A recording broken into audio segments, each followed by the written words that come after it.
Chapter 7 of Sarah, Plain and Tall. The dandelions in the fields had gone by, their heads soft as feathers. The summer roses were opening. Our neighbors Matthew and Maggie came to help Papa plow up a new field for corn. Sarah stood with us on the porch, watching their wagon wind up the road, 2 horses pulling it and 1 tied in back. I remembered the last time we had stood here alone, Caleb and I, waiting for Sarah. Sarah's hair was in thick braids that circled her head, wild daisies tucked here and there. Papa had picked them for her. Old Bess and Jack ran along the inside of the fence, whickering at the new horses. Papa needs 5 horses for the big gang plow, Caleb told Sarah. Prairie grass is hard. Matthew and Maggie came with their 2 children and a sack full of chickens. Maggie emptied the sack into the yard, and 3 red banty chickens clucked and scattered. They are for you, she told Sarah, for eating. Sarah loved the chickens. She clucked back to them and fed them grain. They followed her, shuffling and scratching primly in the dirt. I knew they would not be for eating.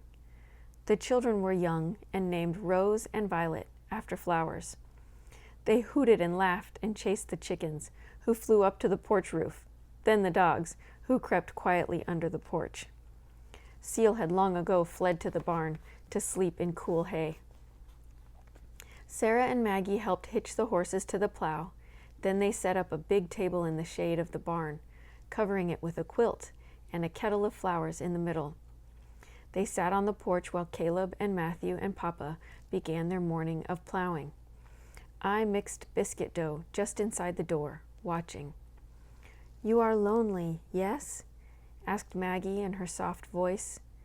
Sarah's eyes filled with tears. Slowly, I stirred the dough. Maggie reached over and took Sarah's hand. "I miss the hills of Tennessee sometimes," she said. "Do not miss the hills, Maggie," I thought. "I miss the sea," said Sarah. "Do not miss the hills. Do not miss the sea." I stirred and stirred the dough. "I miss my brother William," said Sarah, "but he is married now. The house is hers now, not mine any longer. There are 3 old aunts who all squawk together like crows at dawn. I miss them too." "There are always things to miss," said Maggie, "no matter where you are." I looked out and saw Papa and Matthew and Caleb working. Rose and Violet ran in the fields. I felt something brush my legs and looked down at Nick, wagging his tail. "I would miss you, Nick," I whispered. "I would." I knelt down and scratched his ears. "I miss Mama." "I nearly forgot," said Maggie on the porch. "I have something more for you."